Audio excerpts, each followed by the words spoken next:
Alright, you guys know the drill. We're going to go ahead and do this again. So, the week of Monday, that's going to be Monday the 6th, meta report for the last week using Mobalytics Masters stats. And we're going to be talking about what decks are up this week, what decks are down this week. I'm going to go ahead and explain what decks are looking a little bit different, talk about some tournament results as well. And lastly, I'm going to show you actually a little something special in terms of a deck that actually does have a standout performance on the stats. I might experiment with it. I'm not going to be listing it on the tier list. It's pretty spicy, and yeah, we'll see if there actually could be something there after I'm done messing around with it this week. Alright, let's get right into it. I'm going to go ahead and start off by giving you guys a pretty brief rundown of where we're at since last week. This is going to be kind of my 2 or 3 minute TLDR. Okay, so Karina Ezreal and Knox Ezreal are rejoining Tier 1 at the same time as Kinko Elusives is leaving it. Kinko Elusives is seeing a pretty staggering 7% drop in win rate over the course of, last week set to this week. And the reason for that is largely because Karina Ezreal is pretty much edging it out. Its play rate is quite a bit up. And even though Karina Ezreal's biggest problem is going to be these aggressive decks, and Kinko Elusives is pretty aggressive, its specific aggressive pattern doesn't do well into Karina Ezreal.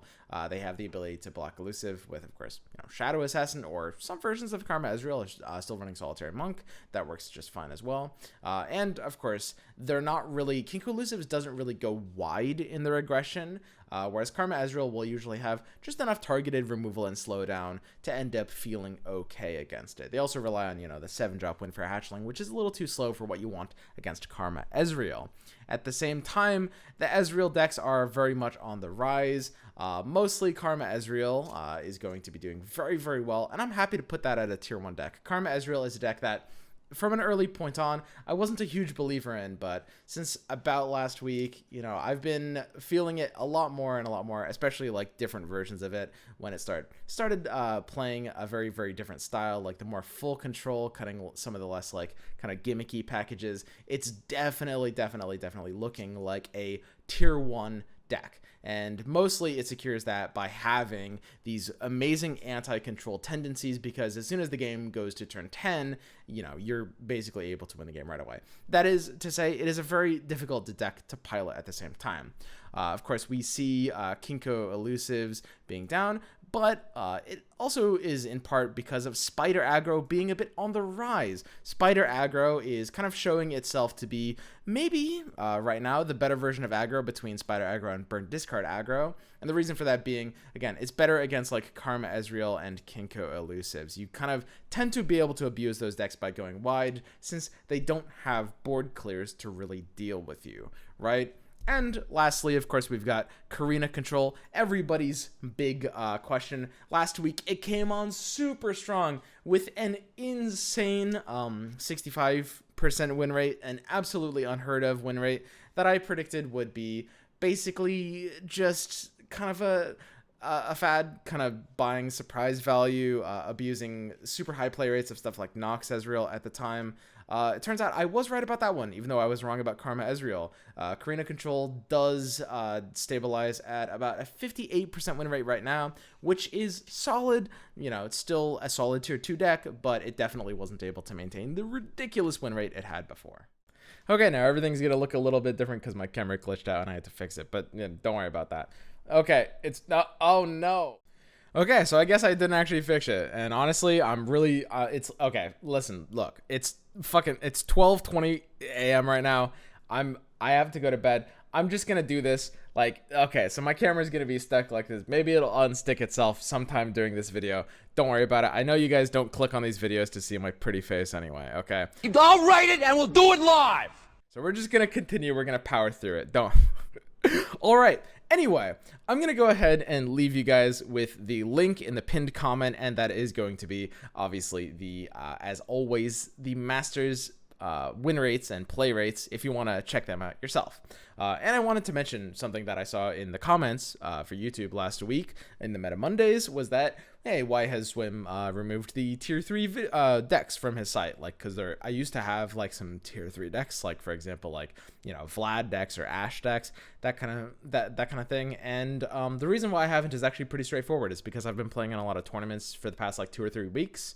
And as I've been doing that, I haven't really been, you know, playing a lot of like lower tier decks just because I got kind of like burnt out on the ladder and I really wanted to focus on this like tournament scene instead. So I just haven't had time to keep those decks up to date. And if there's a deck that I haven't played in a while and I feel like it needs an update and, you know, I want to practice for other things, I will probably just remove it from the site, because if I feel like it's out of date, you know, I don't want to show something on my site that I feel is something I wouldn't recommend or something that needs some tweaks before I would recommend it. And the idea is getting back to those later. Now, I think I actually will make a bit of a return to kind of messing around with more experimental decks, maybe more kind of meme types of decks, who knows, in the next week. So I think you guys should expect to see some tier 3 entries re-emerging on this tier list as we move forward. Okay, guys? So anyway, let's go ahead and get into it. So, starting from the top, we have Knox Bannermen. So, Knox Bannermen is, of course, kind of the king of the meta right now. Now, there's obviously different Bannerman decks. There's the Deny one as well. Right now, they have pretty similar win rates. The Deny version is sitting on a 60.4% win rate. It's got more games played. It is 1099 games played, whereas the Knox Bannerman is a slightly higher win rate, but with significantly less games played. It's only at 589 games played. I would say these are about the same. You can splash Deny, you can splash the House Spider if you want. What I will say about this list, though, is that I have gone down to 2 House Spider. The biggest reason for this is just because you didn't really feel like you need the third one. People have been kind of messing around with different versions of this for a while. I've seen like 2 House Spider versions. I've seen some people running like Legion Drummer as well, which is pretty cute. And of course, there's like Omen Hawk, like 6 House version. That's fine too. There's a lot of ways to run Bannerman. Honestly, it's Bannerman. It's a 1-card swap. You can really you can do whatever you want for this 1 card. It's not going to make that much of a difference. I will say the biggest thing about Deny is that it will do pretty well against, you know, the decks like Karina that have Ruination. It's a really, really good Ruination answer. It basically makes it so that they can never ruinate you as long as you keep Deny mana open, or at least sometimes they can get punished for doing so. But of course, as Karma Ezreal decks come a bit more on the scene, you definitely want a bit more early pressure. Deny is not useless in that matchup, but it's not really what you want. You don't really want them to stop their spells. You just want to be able to get the early pressure that you need. And I think House Spider helps a little bit more with that. So I still prefer this version personally. They're really the same. It's the same thing. Just play, it's Bannerman. It's all Bannerman. So Bannerman obviously being a very powerful deck, showing upwards of a 60% win rate. It is just straight up meta king at this point in time. And there are a few ways to beat it for sure. It does have some unfavorable matchups, but for the most part, it is just kind of the strongest deck in the format. Okay, let's move on to Karma Ezreal. So Karma Ezreal is showing a pretty great standing. It is currently hovering at a 60% win rate, a little bit up from last week where it was at 59, and it seems pretty stable. I think this has all the properties of a stable tier 1 deck, I would say. Now, I was a little hesitant at first because Karma Ezreal does have somewhat polarized matchups, and polarized matchups in tier 1 deck list are usually kind of a no-no. Sorry, that's my dog is getting a little excited here. Anyway, the thing about polarized matchups is when you are emerging as a tier 1 deck list, your play rate is rising. It means you're likely to be kind of countered by the meta response, right? And in Karma Ezreal's case, that is aggro. However, in this case, I think that there's enough keeping aggro at bay in this current meta. It's stopping aggro from being really tier 1. that I think Karma Ezreal is pretty safe to stabilize at a tier 1 deck. Like, it does feel like, even though it does have that polarized matchup, even though it does have that bit of a vulnerability, aggro is just kept at bay by other things, like, for example, Bannermen, that it ends up being fine. Of course, it is a pretty tricky deck to play. This is my preferred version. I like, right now, 1 Highwayman. I was at 3 earlier, and I cut down to 2 pretty fast. Right now I'm at 1 with 1 health potion, and this is probably the version that I like the most for that reason. Chempunk is going to be pretty necessary as a tool against decks like Elusive and decks like Bannerman. It's just a really powerful anti-meta tool right now, because a lot of the early game strategies, of course, rely on specific units that they have to block against Chempunk with. Think about this like a challenger unit, right? The whole point is you force the opponent to block it, so if they play something like a Warshafts without a Fleet Feather, you can basically kill it because they have to block your Chempunk, and that's really, really valuable. Okay, moving right along, Knox Ezreal. Knox Ezreal is on the up and up. This is a deck that was kind of all over the place. It was seeing a big rise, and then it saw a pretty fast decline. It got really, really fed off of by the Karina deck that came out. The Karina deck is, obviously showing a pretty great standing last week. It was definitely like the big flavor of the week, and it was eating up Knox Ezreal. But now that it's kind of like fallen off a bit more, Knox Ezreal has returned, and it has a high win rate, baby. Knox Ezreal showing pretty much the highest win rate here, right up at around 63%, and that's going to be basically the highest win rate in the top 10 most played decks. Now, I'm going to go ahead and keep it at the bottom of tier 1 now. And the reason for that is because it's a little bit less stable. I do think it can have a bit of a rough time against like Karma Ezreal in the mirror matchup. And there's still other factors, like, for example, the Karina deck is still a thing. It's not like it's necessarily died down majorly. It's just lost that like huge flavor of the week spike. So Knox Ezreal is definitely something to keep an eye on, but I'm quite liking it in the tier 1 spot for now, especially its ability to do well against decks like Bannerman is proving very, very valuable. Okay, let's go ahead and get into Kinko elusives. Actually, as I'm watching my own recording, I'm noticing that this video is very very static, very non-dynamic. I'm gonna go ahead and start basically wiggling the size of the webcam over here is basically representing me talking to you guys, because I mean it's frozen. Listen, I'm really tired right now, guys.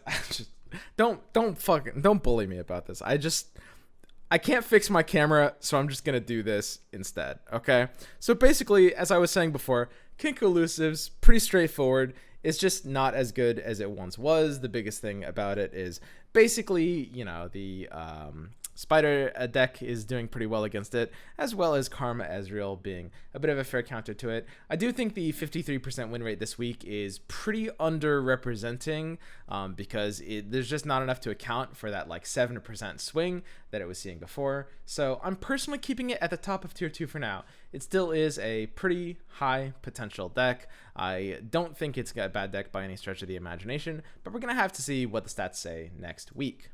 Okay, so that brings us to Endure Spiders. So with Endure Spiders, basically, we have this list. This is kind of my recommended version of Endure Spiders, and it's actually been Endure Spiders as an archetype, not necessarily this exact list, but Endure Spiders as an archetype has been actually surprising me and several other people, representing a 59% win rate in the past week, which is actually a little higher than I was thinking it would be. Now, this is my Wraithcaller version, and this is loosely based off the version that I brought to the last Monokuma tournament, which was running some different cards. It was a bit more tournament teched. This is one that makes a bit more sense on ladder. And this is actually an archetype that I plan on kind of experimenting more with as the time goes on, right? I think that there's a lot of potential to mix things up here. And as you can see, we actually have Rasa as well. Rasa was doing very well in one. Oops, I was dragging this window instead. That's not right. I'm doing the camera. Anyway, Rasa was doing pretty well as kind of like an optional slot in a similar tournament deck. So I've been running him here for a couple games, and it actually has been feeling quite good. So I actually ended up sticking it in the list just as a one of for now. Okay. Now, that brings us to Spider Aggro. Now, Spider Aggro hasn't really seen too many changes since the last week. Now, obviously, spider aggro is, you know, it's spiders. You play spiders, you do spidery things. And the only changes that we've made from last week are basically cutting out the Mark of the Isles in favor of slightly more proactive tools, right? The biggest thing with that is Mark of the Isles. Just after the nerf, I really, you know, wanted it to still be fun, and I was trying it for a while. It was just underperforming, so I just ended up taking it out. It didn't feel like it was saving enough units. Anyway, Spider Aggro is doing pretty well right now. It's pretty low play rate, pretty low sample size, so it's hard to say with certainty how good this is, but what I can say is that it does have a 61% win rate on ladder. It's well ahead of Burn Aggro, and for a good reason with how the meta is right now. I mean, it does pretty well against any deck that doesn't have wide removal. And if you look at something like, for example, you know, the entirety of tier 1, when you compare it to something like Burn, Spider Aggro's weakness is that it's weak against big removal, right? Because you are obviously playing for the board a lot more than Burn. So, I mean, if we look at tier 1, we can see that with Knox Bannermen, Karina Ezreal, and Knox Ezreal, with none of these really having like AoE removal, obviously Knox Bannermen is still going to be pretty favored into it, but when you compare it to something like Burn, you'd still rather play for a pretty wide board. So Spider Aggro ends up actually being maybe the preferred aggro choice at this point in time. And next up is my boy Mogwai's Shen Lux mid-range version. Now, this is actually a pretty sweet deck. He took this to the Monokuma tournament and did pretty well with it. This is effectively kind of an anti-Bannerman deck. So, if you're kind of sick of Bannerman, you're a little fed up with that, this is going to be a good time to mess around with this instead, basically, right? Because, oops, I'm dragging the wrong thing again. Oh, no. Yeah, there we go. Because, of course, this deck is hard teched against it. Why? Because you're running slightly bigger units. With units that have like large stat lines like Thresh, like Lux, and having the ability to just go a little bit later than them with cards like for the Rekindler and Ruination, you end up being able to outvalue them pretty well. Basically, the rule of thumb in card games is typically you want to be a lot faster than your opponent or a little slower than them. And if you look at this deck, just everything about this deck just allows you to go just a little bit slower than Bannerman. You're going to be able to outpace them quite well, right? Just like outvaluing them at every turn. Rekindler is a great anti-Bannerman card because it's just like they can't kill you quite fast enough for it to not be a threat, and you're just outvaluing them. And threatening the Ruination always prevents them from being able to get too much crazy value. So this is a pretty great anti-Bannerman deck. You should expect to see probably a lot of this in the next week because Mogwai did pretty well with it. Okay, then we've got Karina Control.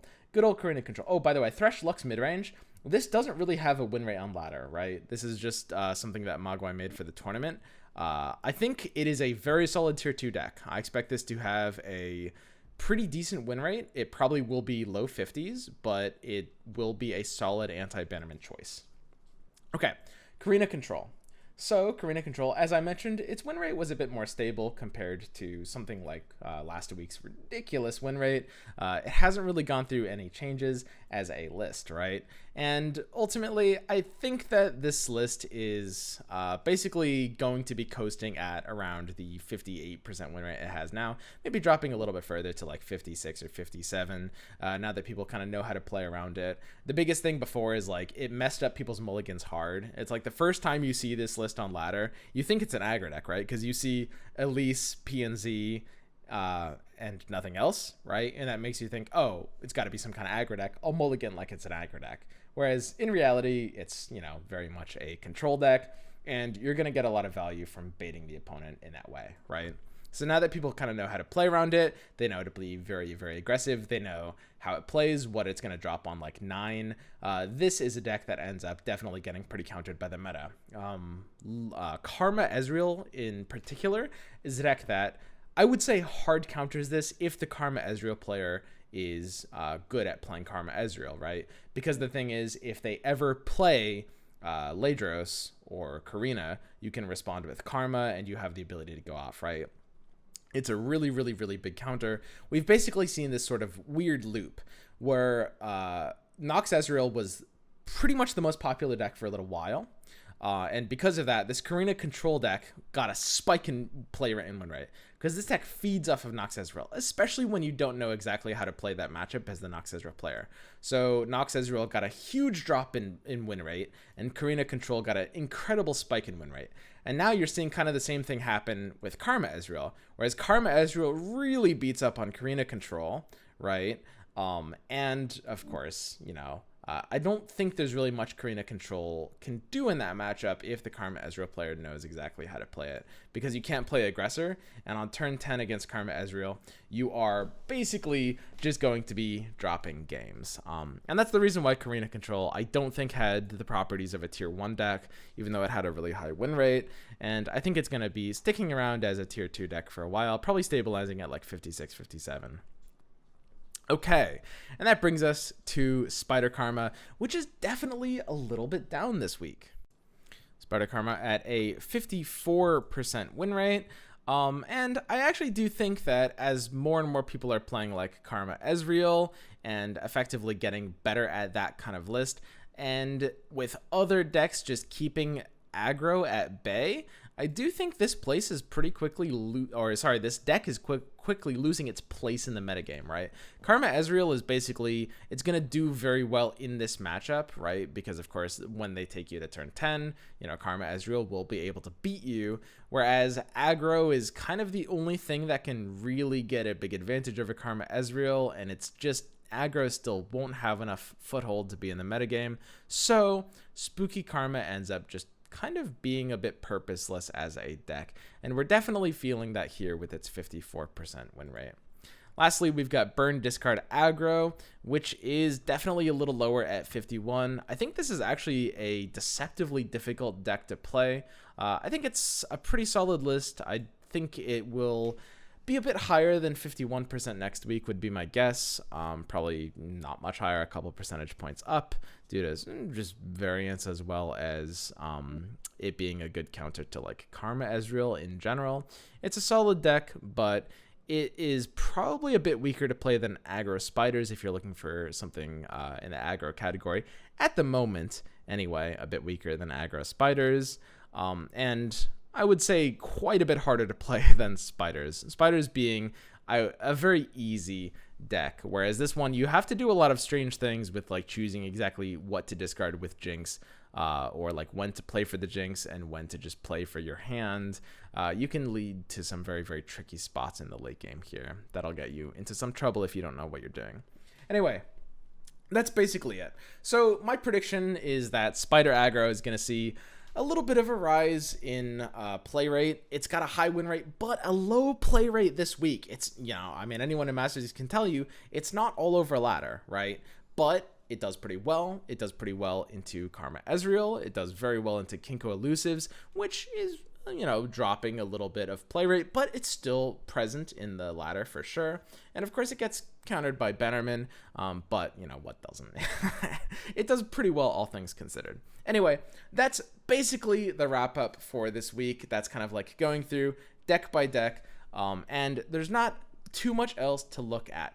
But I promised you guys something at the beginning, and that is the kind of like somewhat spicy deck that was revealed to us just by looking at the sheet. I might try this deck out a little bit personally. Let's go ahead and pull up the stats and find exactly what we're talking about here. So let me go ahead and try to make this a little bit clearer. All right. And basically what this is going to be is we have, of course, you know, the deck archetype here, the win rate here, and the pick rate here. Those are kind of the most important things. Okay.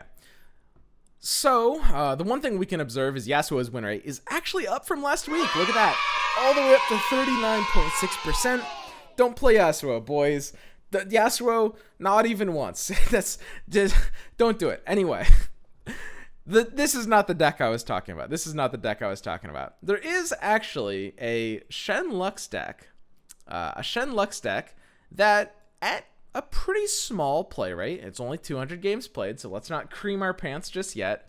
It does have a pretty out of this world win rate, a 63% win rate. Now, you know what I say about win rate. things are not stable. You're getting a lot of surprise value. People don't know the deck. So, you know, it's very easy for a new deck to have a high win rate like this, right? It's very, very easy for this to kind of end up meaning very little. But what I will say about this list, and I'll pull it up here in a second, is it's something I definitely want to be trying myself. So let's go ahead and pull it up and see what all the excitement's about. All right, so this is the Shen Lux deck in question with the 63% win rate, and it looks pretty interesting. Obviously, we've seen some Shen decks in the past, mostly with the idea of kind of like, you know, general mid-range value for Bannermen, you know, like often using the whole Bannerman package. And then we've seen like Lux decks in the past, typically playing a bit more control. Shen and Lux together obviously do have the combo of just Lux having the barrier and a lot of the barrier cards being spells, and Stand United being a card that works really well for both of them because it levels Lux up, it works with the Mage Seeker package, and it works with Shen. So it's an interesting kind of take on the concept that ties everything together. I am looking forward to messing around a little bit with this one and seeing if I can tweak it and how much this does offer the meta. I'm not going to throw it up on the site because it is just a kind of like potential deck. I'm not sure exactly how good it could be. It's not something I can necessarily recommend yet, which honestly makes me wonder why I'm putting it in this video. But hey, it's just something that I looked at, I thought was interesting, that it did have a high win rate. It's nothing really amazingly spectacular because when you're going through these stat sheets, you'll usually find decks that have low play rates with high win rates, but this one jumped out to me a little bit because the win rate was a couple of points higher than those things tend to be, and the same is true of its play rate, which was at casual 200 games. Not bad at all. So could actually be a bit of a spicy upcomer in this new meta. Anyway, guys, that I think is going to be it for me. That's this, you know, weekly. Oh God, oh no, we crashed. We have too many Firefox tabs. It's all gone. My RAM. This is it. That's it for this week's video for the Meta Mondays. I will go ahead and see you guys next week, where we'll be talking about, you know, all the different and interesting changes that are going to be happening to this game's meta. All right, bye guys.